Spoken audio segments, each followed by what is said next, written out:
In 5, 4, 3, 2, and 1. And welcome everyone to this episode of the Real-Leaders Podcast.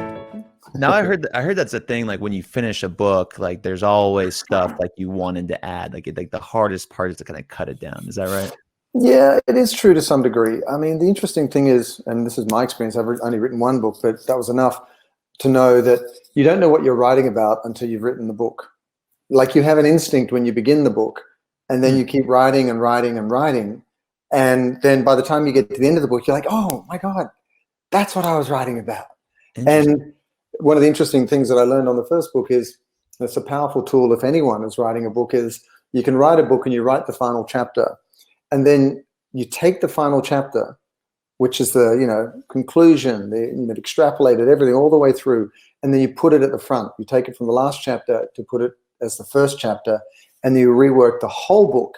And what that does is it throws your book, it kind of leapfrogs, it thrusts it forward, and it takes it much further than otherwise might have happened. So, like you're reverse engineering it. Like because when you've actually come to the conclusion as to what you were driving towards, that becomes a very powerful point of departure.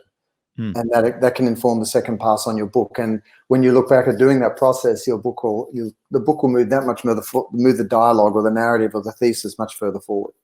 So now that's an interesting segue, because I was interested like how you would come up with a framework for coming up with your brand script. Do you start at the end? What are some of the questions you ask? And for me, my story is I'll just write like a little 5-paragraph essay that they taught us in, 6th grade English. Right. But for a brand, does it develop as you're writing the script for the book?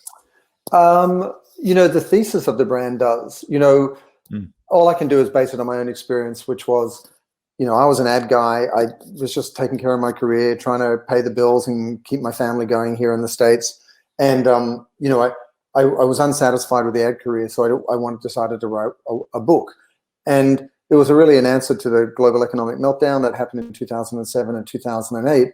And in the end, at the end of the day, it was really dumb simple. I just sat there and thought to myself, with this big meltdown that's going on, what is gone wrong here? What is wrong with this picture? And it was this idea that, everyone is too self-centered, or the investment banking world and beyond was, putting profit for profit's sake first. And so that led me to this realization of this me first thesis has really been driving business. Greed is good, Wolf of Wall Street, that whole thing. And so for me, the brand developed just as an antidote to that. I really felt like we first was a tonic to that.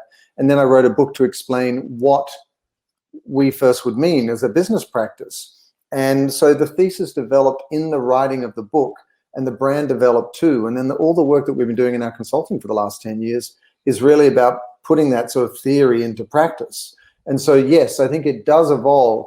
But at the end of the day, it's got to have an essence. It's got to have a keystone thought. It's this touchstone that you keep going back to. What is that singular idea you're trying to communicate that has a lot of compressed complexity and dimension to it that you then bring to life through your work, through your communications, through your marketing, through your collaborations, whatever it might be. Now, for someone who's worked with big company brands their entire life, to now someone who wrote a book, was the author of that book, is the instructor for their courses, is the main host of the podcast, what are some of the differences between building a personal brand versus a company brand? Yeah, this is such a good question, and it's something I've struggled with for a long time. And also I've asked lots and lots of people about. So my answer is informed by lots of people smarter and more experienced than myself. At first, when I launched WeFirst, I didn't really realize what I was doing. I just wanted to get a book out there, and I didn't even know if it was going to be any good or not. And what that did was, because it did well, it launched a personal brand. And I've been a staff guy for 18 years inside ad agencies. I never wanted to launch a brand. I didn't care. I didn't even know what that was. A personal brand was, I don't know, Paris Hilton, or I don't know, Andre Agassi, an athlete. I don't know what that was. Right. So suddenly it takes on a life of its own. And then after a couple of years, I actually found a sort of a dissonance there, a discomfort where I was going out to the world with this thesis about doing things in a we first way, yet the way it was presenting itself to the world was a very self-directed, and that you're the focal point of attention, which kind of felt me first. Interesting. So anyway, so I consciously stepped away from that after about 2 years. This was in 2013, 2014. The book came out in 2011. And for those who've known me, they probably noticed for the last 7 or 8 years, even though I do social, I pulled back 90% of what I was doing and really put my energy into the company, because writing the book was all about getting the real meat and potatoes work done. Now that I have a new book coming out, I have to step that up again. And I've talked to my team and said, oh, I've got to kind of put on this personal brand hat again. It's going to be weird. And when I ask other people, because this throttling between the personal and company brand is a real tension, they say it's not an either or proposition. It's an and. And so if you're a CEO, if you're a founder, if you're a solopreneur, anyone who's watching this, you need to serve as the tip of the spear for your IP, for your thinking, for the role that your company, your team is going to play in the world. And so that doesn't mean it's all about you. But this is a very noisy place. There's a lot of competition for people's attention. There's a lot of people playing in adjacent areas. So you need to go out there and not only be a voice, but be a differentiating voice. If you have a point of view on capitalism, if you have a point of view on plant-based living, if you've got a point of view on clean beauty, if you've got a point of view on, beverages, you've got to go out there with a point of view in the world that is not only true and authentic to you, but also expressed in a way that's differentiated to others, because otherwise you won't cut through. And then in that tip of the spear capacity, you command attention, you serve as sort of, raise awareness for the brand, and then, the company captures that, and then the company talks about its work. But it's a two-hander. Personal and company brand do need to go together. And I think that will be the way moving forward. Because why? Because you, Kevin, are a media company. Look at us right now, broadcasting to everywhere. I am a media company. Every single person watching this is a media company, in which case you've got to, work as such, operate as such. When I was starting out, it was like, gosh, what do I talk about? What's the one problem I'm going to solve? I feel like most of the brand names have become such strong brand names because of the problem they solve, especially those individual brands like Dave Ramsey, like Brene Brown. Brene Brown is vulnerability in one word. That's what she helps, solve. For Dave Ramsey, it's debt. Debt is dumb. Cash is king.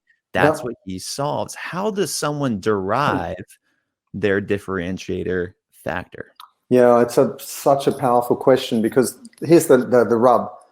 Everyone is so time poor. Everyone is so attention poor that if you can't communicate what you're about in almost one word, like I would say in your case with the Real Leaders brand, it's not so much leadership, but it's real leaders in terms of how you show up a person, the results you get, and so on and so on.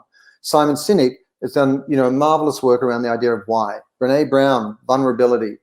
In my case, it was we first. And, the new book is called Lead with We, and it's all about we. And I'd like to own, in the sense of championing and enabling and supporting the concept of what we, this whole we mindset can play in people's lives. So how do you get there? I think there's a couple of different things you've got to do. And this is all, again, based on personal experience. You've got to get out of your own way. A lot of the time, and this may sound a bit woo-woo, but, I spent my whole life thinking, planning, strategizing, writing lists, trying to make my way in the world, no family in America, and sort of trying to make a start. But only when, my father's sudden passing and so on, did I get out of my own way and shut up for once and just allow whatever was supposed to show up and what I cared about and who I authentically am to show up. I wasn't some ad guy who's trying to be too cool for school or any of that. I'm a family guy who really empathetically feels upset by the suffering of others, and I can't look at it and not know what that is, in which case I started to think, well, what's wrong with business and why isn't it working, and so on and so on. Every single one of us is a unique combination of nurture and nature, and there's something fundamental to who we are. The fact that you're hosting this podcast and reaching out to folks like me and giving them a voice, there's a role that we're all playing. So to distill down that essence, you've really got to kind of get out of your own way, number one, and allow what is ever true to you, authentically true, to show up, and almost suspend your anxiety to get there and to answer the question, but be very attentive as to what you see showing up. And then you start to write down the ideas and the thoughts and the ideas and the thoughts and so on, and you'll start to see a theme emerge. And then you can look at and press in on the language of that theme to distill where it was. So for me, it was like, I don't like that everyone's getting screwed over by the way business is being done. And I probably think there's a better way that business could be done. And what's the problem with that? Well, it seems to revolve around a small number of people, and they're taking the vast majority of the rewards and marginalizing everyone else. What's that language around that? It just seems so me first, all of that. And it all led to we first. I'm just walking you through the process. It should be the same with anyone. And there's a few questions you can ask to define this, and then I'll stop. One is, what's your enemy? If you don't know what you're for, start with what you're against, because that's the springboard you're pushing against. So what's your enemy? What's that thing that pisses you off so royally you talk about it too much, that it gets you out of bed in the morning, when you're lying in bed with your partner or significant other and you won't shut up about it, when you're at a dinner party and you've had 2 or 3 glasses of wine too many, and it's like, oh, for God's sake, shut up. He's always talking about blah, blah. You know, what is that thing? What's your enemy? Secondly, what are you the only of? There's only one of you in the world. The journey you've been on, where you came from, parents, nurture, nature, all that good stuff. And then when you're at your best, what are you doing? When you're at your best, what are you doing? And if you start to answer these types of questions, you can start to go, hey, this is what I care about. This is where I'm best equipped to play a role. This type of impact would be most meaningful to me. And again, you push in on that language and push in on the language and write it down and write it down. And the way it worked for me was I started writing blog posts back when blogging was new in 2008 or 2009. And then I just started to notice themes. You'd write about anything for the first month or so, and then you'd be like, well, I wrote about this, and you go, oh, I know. So get out of your own way, interrogate yourself with some questions, observe the results, really push the language, and then see how far you can distill it down. And if you really are authentic about that process, I think something will emerge that you can leverage for sure, effectively, to have impact and have a business and be a brand if you want to be. That's powerful, because I feel like so many people deal with confusion about who they are, what they are, what's their why. How do I articulate this in my messaging across all platforms? One of the exercises we did, and maybe you'll agree or disagree with this, is we did a brand voice exercise. And so we kind of came down with, like, your villain, ours was like, the status quo, right? Yep. Like we hate, the whole traditional fake, I'm going to be your best friend and screw you over. Right. We don't like the stereotypical dress up and business talk, and I'm a fake person and I have nothing else about me, and I'm shallow and I can't tell anyone about it. Right. So we were going to be authentic, inspiring, and bold. Those are going to be our 3 things that we, in every single message that we put out, email, post, bio description, it was going to be around those 3 things. Would you agree with a brand voice for social media and people listening to this that have company brands? Yeah, I would. I mean, whether you're a company or a personal brand, what you just said is so powerful.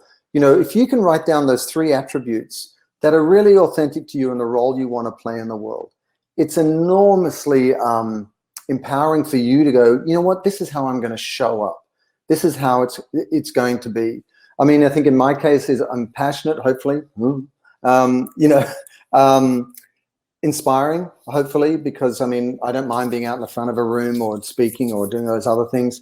And I think credible or well-informed. Like, I often, for a long part of my life, lived from a place of fear. I never felt I was good enough, smart enough, successful enough.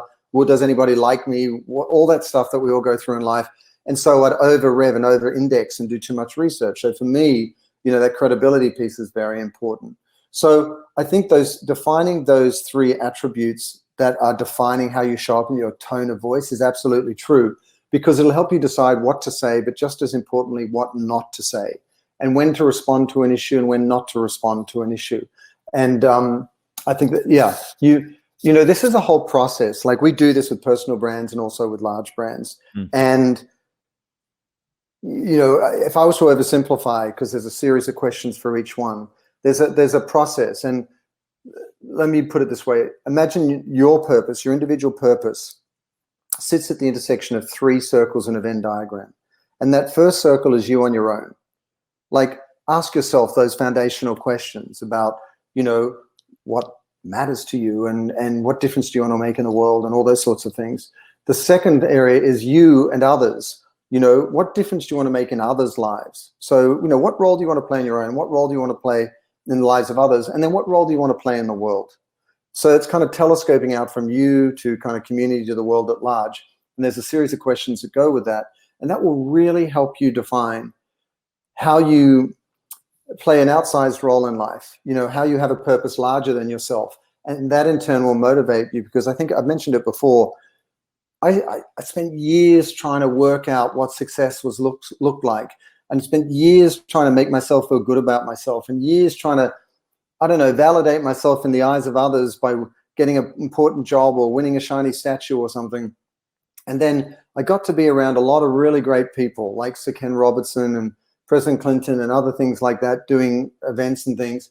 And the thing that almost to a fault that I learned from them all is that the greatest fulfillment you can find for yourself is not what you get from others, but what you give of yourself to others. And that's not my wisdom, it's their wisdom. And the more you give of yourself to something larger than yourself to others, you will start to be fulfilled, not because others are filling you up, but because you're filling yourself up from the inside. Fulfillment is an inside job. And most of us, including myself, spent my whole bloody life doing it the wrong way. But if you really be of service and give to others, you will start to feel the meaning that you want in your life, the significance, the fulfillment. That is really the greatest reward you can get. Screw all the stuff that you may or may not buy on the way, because ultimately you're left there, hopefully with a drink in your hand and a friend, and you're like, "What? Didn't matter? Didn't matter that I was here? Did I make a difference?" That's all that happens in the end. So.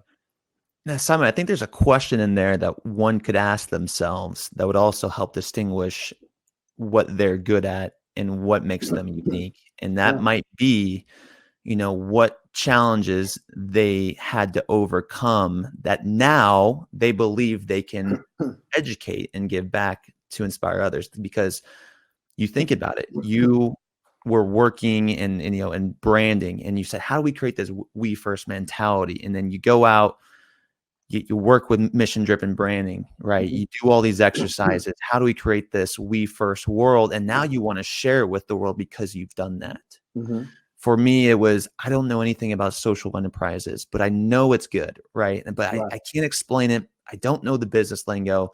Hell, I failed accounting, right? I need to understand how business works. So I'm going to interview hundreds and hundreds of business people to then relay that information in a course, in a blog post, and something in a natural fit. So maybe the question, maybe we can come up with here is, what would you ask people in that train of thought to think about how they can differentiate their brand from somebody else? What makes them unique?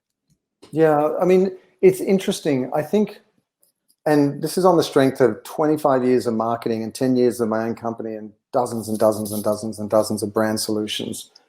We look in the wrong place all the time. We are constantly looking out there for the solution as to who you should be or what will make you different to others. It is important to know what the market landscape is, personal brand, company brand. But the truth is, and this sounds a little bit like personal development philosophy, but it is.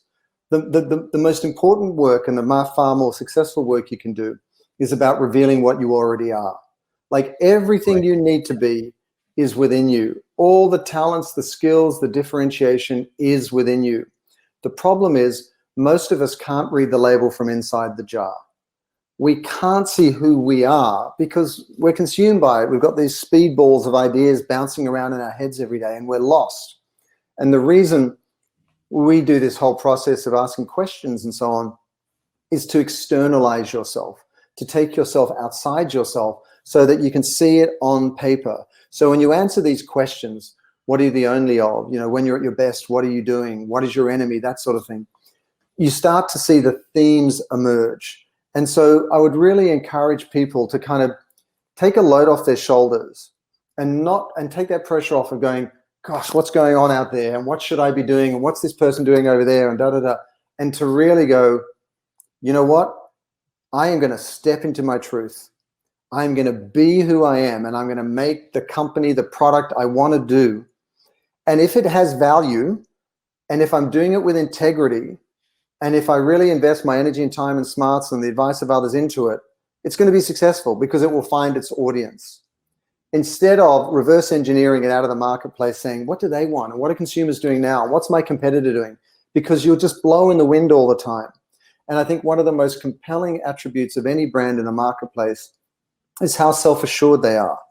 Like if you walk into a party, you know, anywhere. Remember we used to have parties? Remember when people used to get together? Do you remember when people used to hug strangers, maybe even had a, like a makeout session, whatever? I don't know. I just blocked that out. I just blocked that out. It's all gone now. I know. But, you know, if you walk into a party and you try and please everyone you're talking to, then you'll probably leave the party and people will be like, yeah, seem like a nice person or whatever, but they don't really have an opinion. But if you walk in there self-assured, self-possessed, you talk about what you do like, what you don't like, some people may not gravitate towards you because you're just different. You don't align around interests. But others will be like, boom, loved that person. They're the bomb, right? And that's because you showed up enough for others to orientate themselves around you. And so coming back to your question about how you develop your personal brand, the sooner you can step into your own truth, and yes, arguably polarize people because some will like you, but some also won't like you, the sooner you'll find your tribe, as Seth Godin would say, and the sooner you can build a business around it because those people are genuinely aligned with something as opposed to kind of being wishy-washy. And you see all these brands trying to play down the middle of the fairway and please everyone, and no one even knows who they stand for. And if you're a personal brand listening to this, I've got to say, when I stopped trying to be whatever version of success or something that other people, I thought, other people were projected, there was an alignment between who I am and what I do on a daily basis that was so empowering. Why? Because you're finally giving yourself, not anyone else, you're giving yourself permission to be yourself. Damn the consequences. And then secondly, you know what you're going to do, and you don't worry about what others are going to do. You're not worrying about Mr. Banker over here making more money or this person over here who seems to be successful, because that's not who you are. That's not what you do. And so all of that energy, I remember I used to spin my wheels thinking all the time around what others are doing and what success is and what should I be doing and what am I doing wrong and what don't I know. And all that energy you get back and you get to channel that into what you're supposed to do. So all of that is to say the answers are within you, and your only job is to reveal that as much as you can and then to trust in that and move forward with it. And when you do that, people will experience that alignment between who you are and what you do. Every single thing you do will ring true to them because it's true to who you are. And last note on this, the theorists about speaking say that 70% of communication on stage is physical. It's not what you say, and I've been a speaker for a long time. And so when you have that self-possession, when you know who you are, you can walk on stage and you don't worry about how big your hand gesture should be. You don't worry about the modulation of your voice. You don't worry about all this kind of external critique. You just show up authentically and people feel that and they believe you because they can tell that you are speaking your truth. So it plays out at a brand level, it plays out at a communication level, and I dare say it plays out on a relationship level. So that would be my advice. Plays out at the party level. Now, let's take this example, though. What's that? Consistency versus uniqueness. At the party, I'm the talker. I'm going to go around and be consistent. I'm going to say the same thing to everybody. Yeah, and say, this is who I am, and this is my brand script, and this is my elevator pitch for every single person at that party. So that by the time I leave, everyone knows exactly what I said, and it's consistent with what I said, whether it was a story or something. However, there's one Australian always in the back corner. Right. And he is the unique person at the party. And that's the unique Australian at the party. And it's one person, he's in the back corner, but everyone knows who he is. So how much weight do you put on consistency versus uniqueness? You know what? As an Australian, not many people really talk about this because it's a secret. But when you get your passport and your citizenship, they say, all right, fellas, listen, g'day, mate.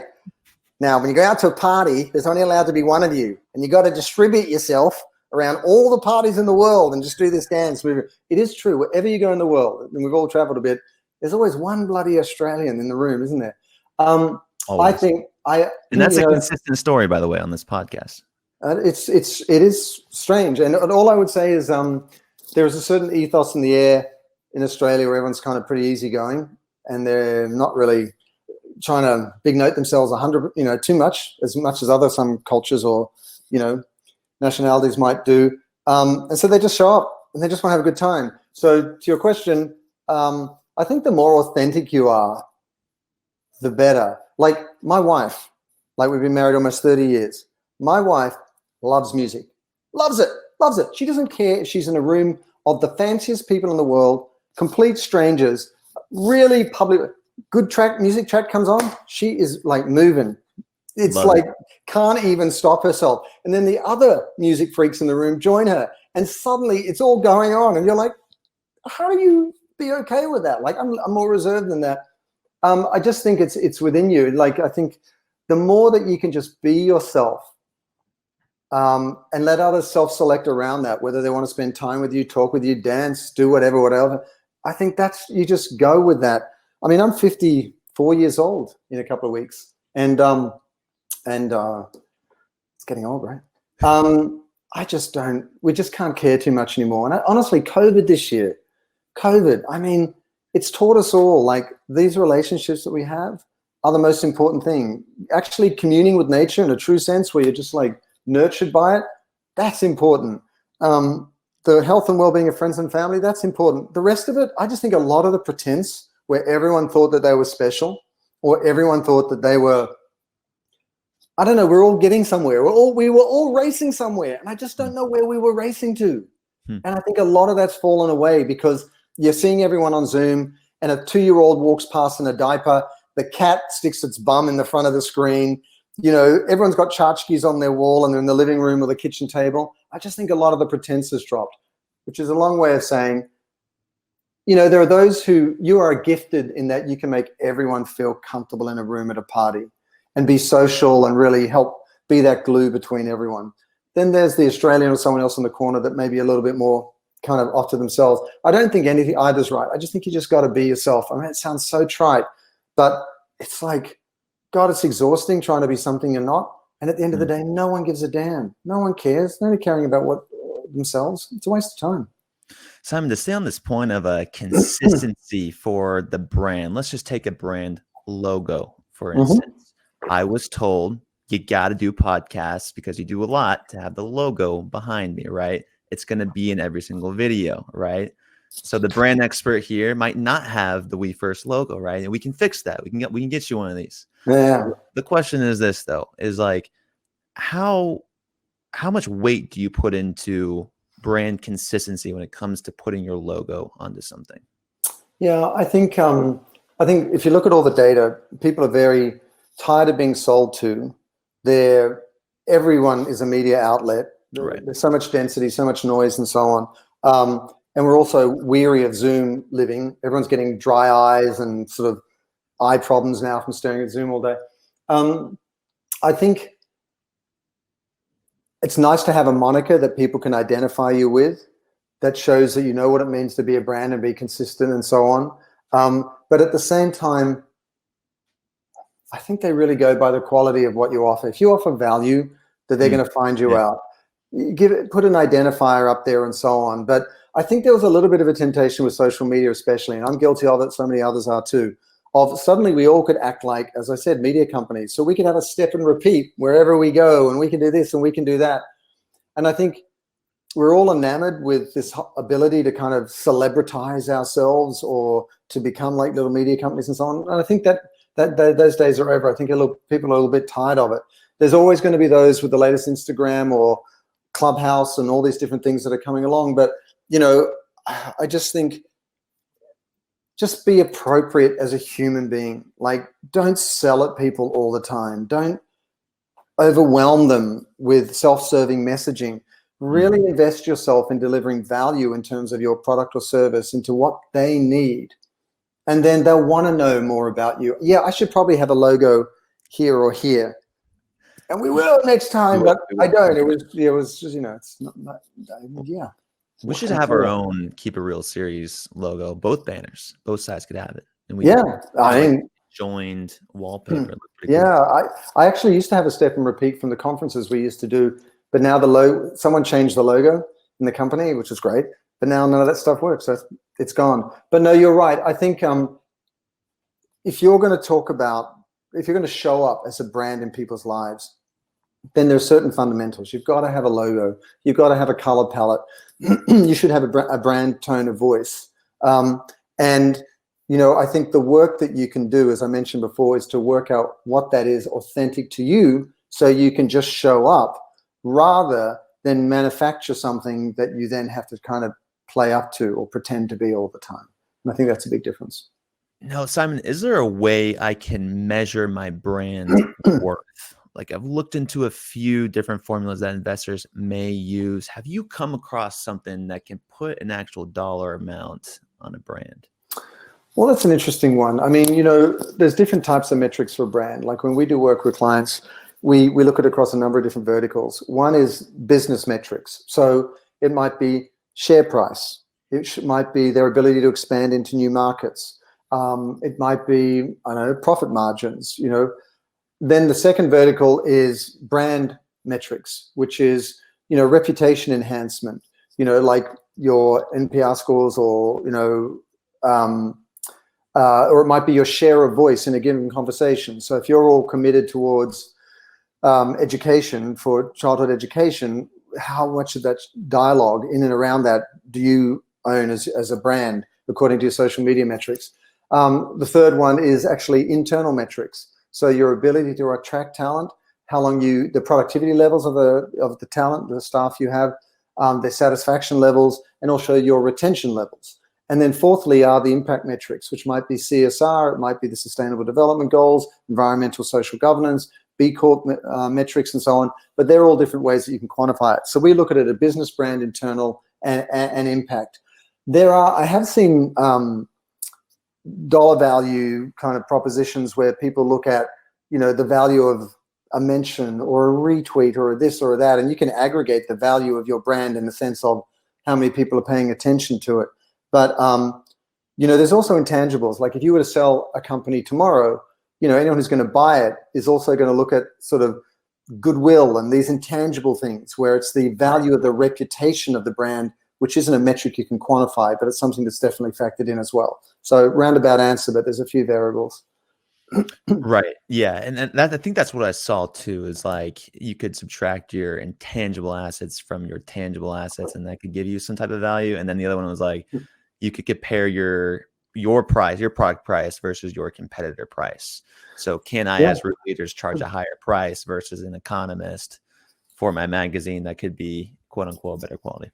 And one other note on that. Yeah, it's true. And like if you're going to do a capital raise to raise some money for your young company above and beyond friends and family, you're going to do a Series A or something, just as important as the balance sheet and all of these different things that you've got to put in front of them is also the narrative, the story that you're telling.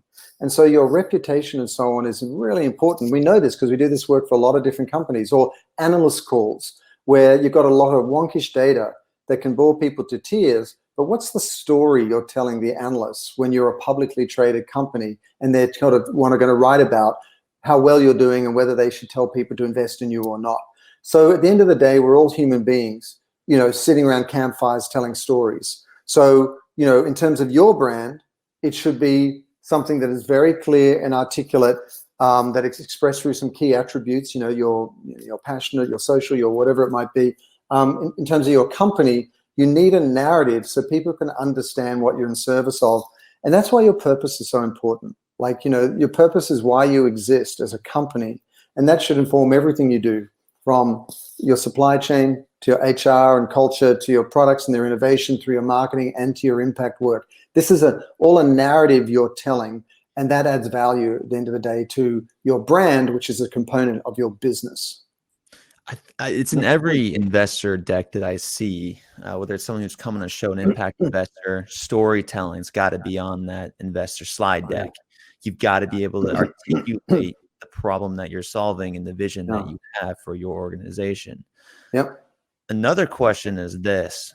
We've talked a lot about purpose throughout these series and about change. And, the we first, could this create some serious change in a paradigm shift? And today on our team meeting, Simon, I shared a quote. It was from Henry David Thoreau, and it says, something along the lines of, you got a million people chopping down the leaves of a tree, but it's until you take one person to take down the tree, you have to chop down the root.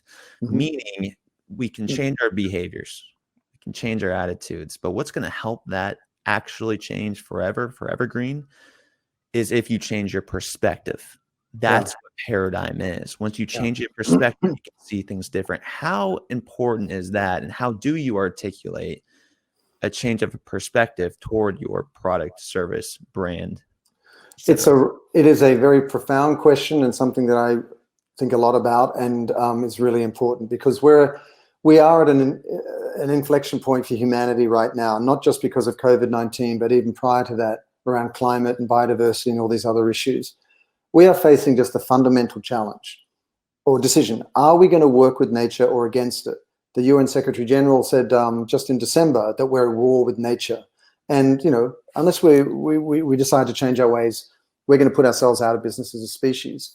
And so we need a paradigm shift. We need a whole new perspective on our relationship to each other and the natural world on which we depend. We depend on each other. We depend on the natural world. And so, yes, how you go about it. In my case, I committed 10 years ago to write this book, We First, to get us from me first to we first. And now I'm writing this new book about how you lead with we.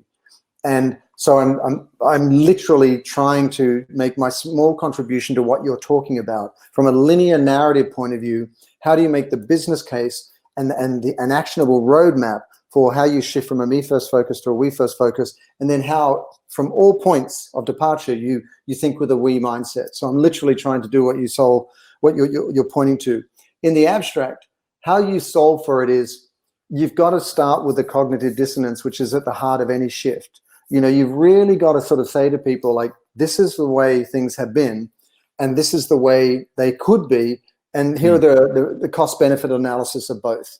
You've got, because in the absence of that, people just go, well, that doesn't seem right, or that's not the way I'm used to doing it, or that's not how we've always done it, or something, and then they shut it down and then they ignore it. And then you have to present a viable alternative. And so if I go into companies with my team and we talk about this, there's a few key things we do. We talk about the business case for making that shift. What's the data? What does the research say? Secondly, we show them the competitive set and say, listen, let's suspend you for a second, like you doing anything different. Let's look at what your competitors are doing.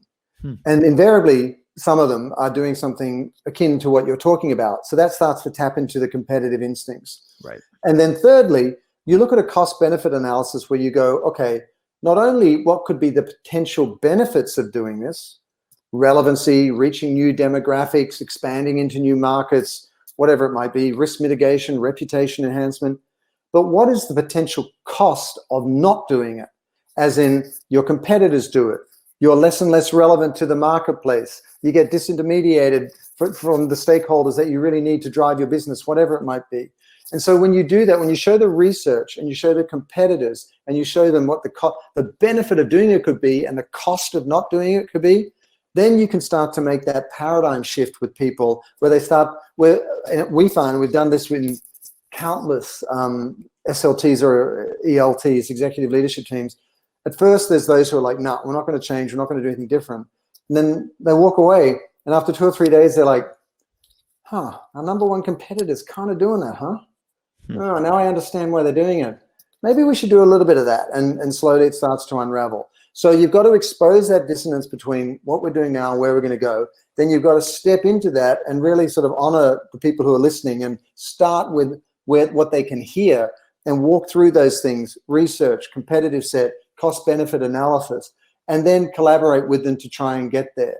And it's not easy to do, but to your point, one of the most important things is you need story, you need a narrative for it. You need to kind of paint a picture for them as to where they are now and where they could get to, and then walk with them with respect, to get there. Cognitive dissonance. I love that phrase in this example. And for our audience listening out there, if you don't know the term cognitive dissonance, this is how it was explained to me. It's kind of messed up. When I was growing up, I had a great basketball coach, mentor, someone I truly respected, friend's father, right? Right. Growing up, highly respected in the community. And then one day in the newspaper, it comes out that, molested, raped a young little girl. How in my mind am I supposed to see this person I idolized to then see someone do that? I can't believe it, right? So that's what you're saying with these CEOs and these executives. It's hard to see at first. But then when you show them the examples, this is the little girl. Here's the newspaper. Here's the proof. Exactly. This is what happened. This is what the family's saying. This is what, all of these things come together and you go, you know what? I didn't see it coming, but now I can see. Now I can see it. And you have to leave those breadcrumbs. I really found this to be true. Like at the end of my first book, I went out there and launched it, and I drunk all the Kool-Aid. I'd already drunk all the information and everything. And people are kind of looking at me like, what's going on with this guy? And I realized that they hadn't come with me. And so I had to do these breadcrumbs to take people with me. Like in 2011, I wrote The Future of Profit is Purpose, long before what's going on right now. The evolution of revolution is contribution. Be the celebrant, not celebrity, of your stakeholder community. The best hope for business is the business of hope. All of these things were just little sound bites, little installments in a different mindset that would take people from where they are now to where you hope that you could go with them. And if you're in a pitch situation, if you're listening to this and you're at a big company or you're a startup or an entrepreneur, and you really want to kind of help succeed when you're in that room, whether that means raise some capital, sell some product, get a new job, whatever, you've really got to start with what people are willing to listen to. Because otherwise people will see you, will look at you, but they won't see you. They will listen, but they won't hear. Because you're not talking or saying things that they're willing to hear or see. And hopefully this makes sense. You've got to start with where they are and then slowly upgrade their understanding or their appreciation of what you're trying to present to them. And when you do that, it's remarkable if you go into a room, and I was a pitch doctor for a long, long time for brands and advertising agencies, so this is sort of stress tested. If you go into a room and your number one focus when you go in is to understand where they're at and what their primary concerns are and what they're trying to solve for, and then effectively throw your presentation out the window, but kind of reverse engineer it into where they are now and show them how it can serve what they're trying to achieve. At the end of the presentation, their experience of you and that hour together in that pitch room or what capital raise room or whatever it is will be, you are the solution to an existing problem I have instead of another problem I don't have money or time for. Like, I got it, you sounded, there's a lot of fancy words, that all sounded great, but like, I'm going to yes you to death, thank you very much. All right, now what was I trying to do before they came in? As opposed to, holy crap, you walked in the door, you really gave me what I needed to hear, and you're a solution for what I need, so what are our next steps? It's night and day, the transformation. And I say this as someone who's done it in a room 1,000 times. It's like, just go in there and meet them where they are and really try and add value and serve their needs instead of trying to promote what you want to sell. Right. And sometimes easier said than done, right? It's like we've got all these impact CEOs, and the thing is, they're thinking up here. They're doing the things you're telling them to do. I'm thinking in 2050, I'm going to solve the world's most pressing issues: water shortage, climate change, social injustice. I'm working and developing a business model around it. Now, how do you articulate that to the organization? And that's the question, Simon, I haven't even asked you on the show yet, is the importance of internal branding, how it will affect your own company versus repetition and consistency and meeting people at the party. How important is a consistent theme for your brand for your own employees? I mean, it's so crazy important now. I was talking to Rick Ridgway, who used to be the VP of Environmental Initiatives at Patagonia a couple of years ago. And I said to him, Rick, everyone points to Patagonia and says, you guys are the bomb. What do you do differently? Or I said to him, where do you see the biggest opportunity for brands to really be a leader now, to leave everyone in their tracks? And he said, internally, in terms of how they treat their people. And the importance of internal branding is this, and I mean that in terms of brand storytelling internally, but also an employer brand. I don't know if folks listening know what an employer brand is, but that really is codifying what your brand is as an employer, so that you become an employer choice. People want to work for you. You see a lot of companies doing doing a lot of effort to this end, like Salesforce with their Ohana platform and all the work that Mark Benioff does, where, you know, there's a lot of effort they put into making sure that people go, wow, that's a great place to work. So why is it important? Number one, your ability to attract talent, 100%. Number two, risk mitigation. I mean, there is so much employee activism now. If you look at what happened with Google, what happened with Apple, what happened with Amazon around climate, and Google with pay scales and gender bias and all these different things, you know, employees are calling our companies all day long now. So risk mitigation, productivity and fulfillment of your employees. If someone knows why they work there, it helps them make sense of the value of the sweat equity they put in every day when they choose to come to work for you instead of somebody else. And we all know how important the talent wars are. You know, you've got to win and keep the best people. And then also retention. You know, we all know it's a lot more expensive to hire someone new instead of keeping someone you've got. So there's a huge P&L bottom line cost benefit to not, you know, losing people. So there's a benefit there as well. There's also intangibles. You know, when you have a true purpose, a culture of purpose, people show up differently. They bring their whole selves to work. They really put their head and their heart into their work. And it also is a huge driver of innovation and engagement. The last statistics I saw from Gallup were that only 27% of US employees are what they call fully engaged. So that means 73% are not fully engaged. Imagine you had on your P&L some other line item like the machinery or the product that only worked 27% of the time. Right. And it's the biggest line item on your P&L. It's where you're spending all your money. So internal branding is so important for all those reasons and more that I mentioned. But also, when it's done right, it's in the air. When you walk into Patagonia in Ventura, or if you walk into Nike World Campus up in Beaverton, it's just, it's in the air. And you're just like, damn, I can feel it. I can just feel it. And that's what you want to get towards.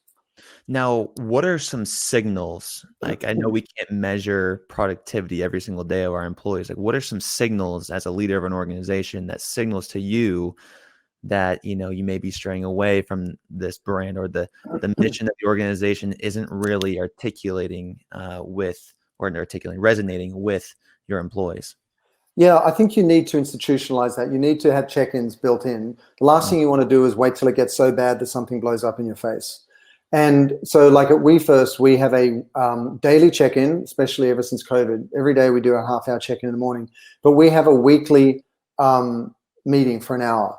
And the first order of business always is what we call strengths and stretches, which is what I took from my daughter's preschool classes when they used to go to preschool. Now they're 21 and 18. And you talk about what's a strength, like what are you happy about in the last week and so on, or what's a stretch, like things you're not happy with. And it's amazing when you build that cadence over time, people like say things like, I asked a couple of questions on our last call, Zoom call, and no one answered me, and it seemed like other people's questions are more important, and I don't feel heard. Or, Simon, you're always walking around with no shoes on and you use the excuses you're Australian, but I think it's kind of gross, so put some shoes on. like you know, and people feel okay, and all the time we see people saying, listen, I'm just having a bad day. I'm not going to talk about why. I'm just off my game. I need your support. And so we do that on a weekly basis. We also do quarterly reportings where we show all our earnings of the company. We're a B Corp, and to show everyone how we're doing, what's working, what's not, and to get feedback from everyone. And we've also just shifted to biannual reviews instead of annual reviews because it felt too long to only really talk to somebody once a year. And so you can check in there. And I mentioned all of those because in every one of those circumstances, we use HR protocols where it's a two-way street. Like, I'm going to give some feedback or advice, and I would like the same back from you. And so everybody knows that. So all of that is to answer your question. You've got to institutionalize. You've got to build it in as a system inside your company.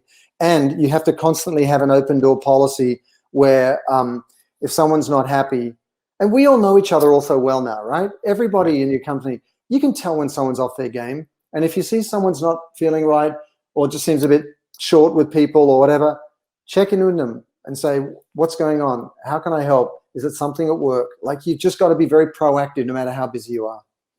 Simon, 2021, it's a different business landscape than 2020.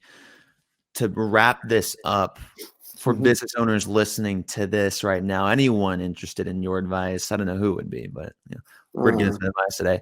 What's the one thing they need to know in 21 that relates to their brand? I'll provide context and I'll give you an answer. We keep building on the past when instead we need to back out of the future. And what I mean by that is we are facing a very compromised future. Climate, biodiversity, oceans, so many things. And they are compounding and they're hurtling back towards us from the future. Why is that important?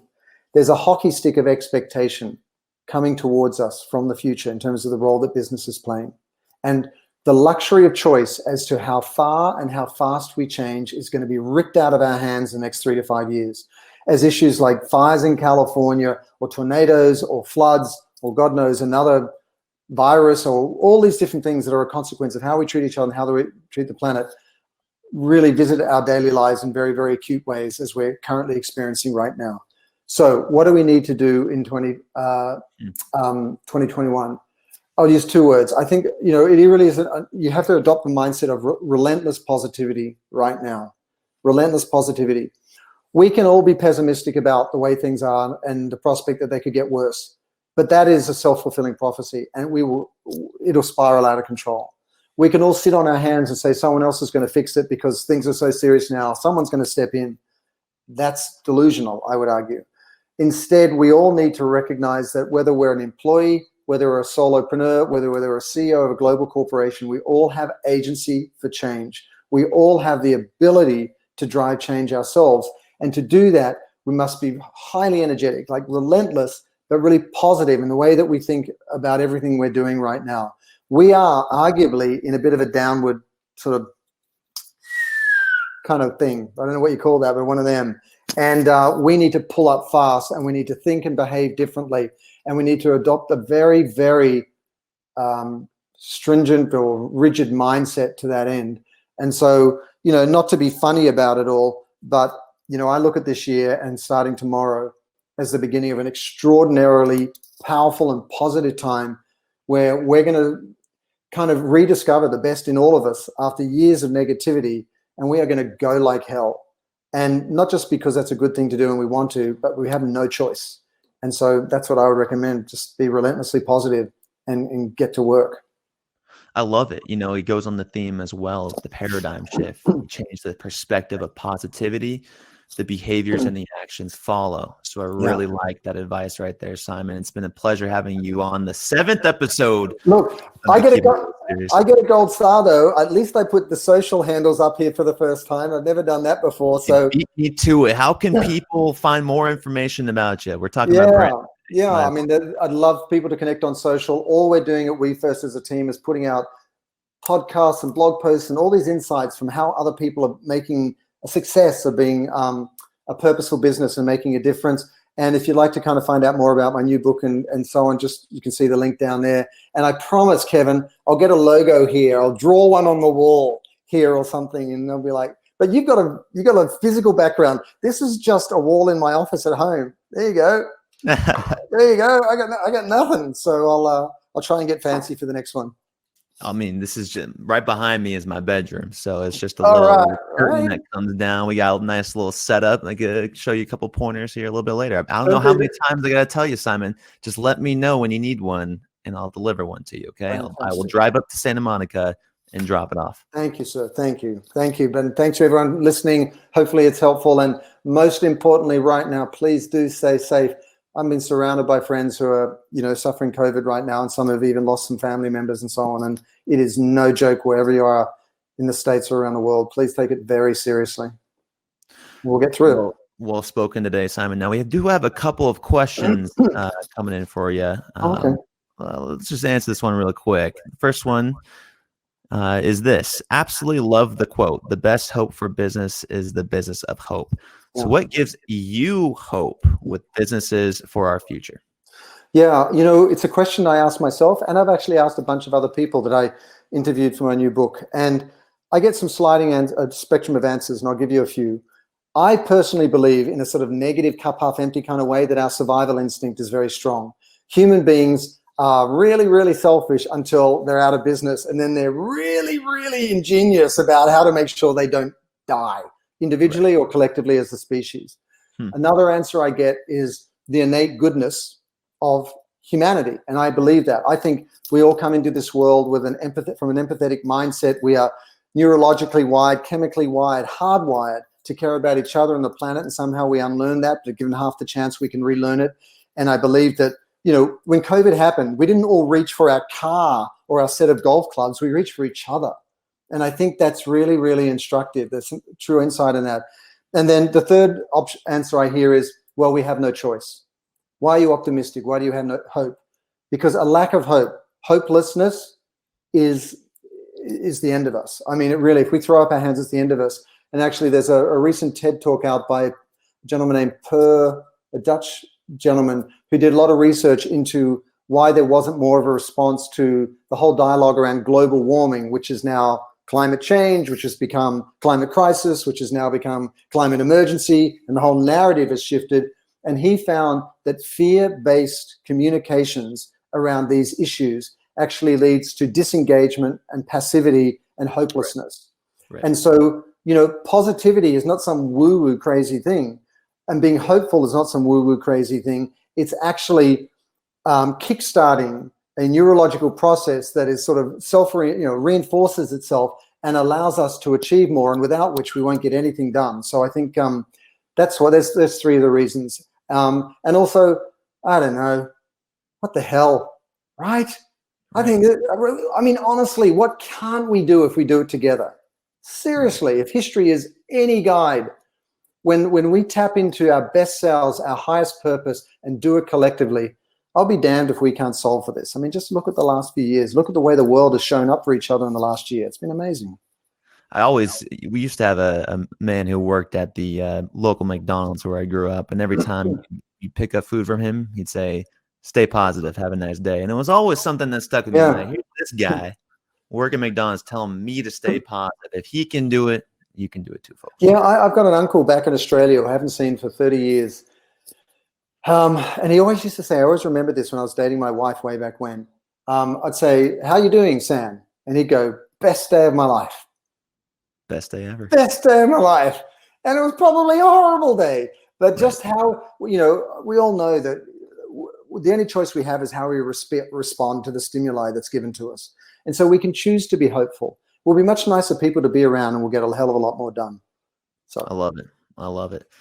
Stay positive. That was my father. He was always super fantastic. How are you doing? Yeah. Super fantastic.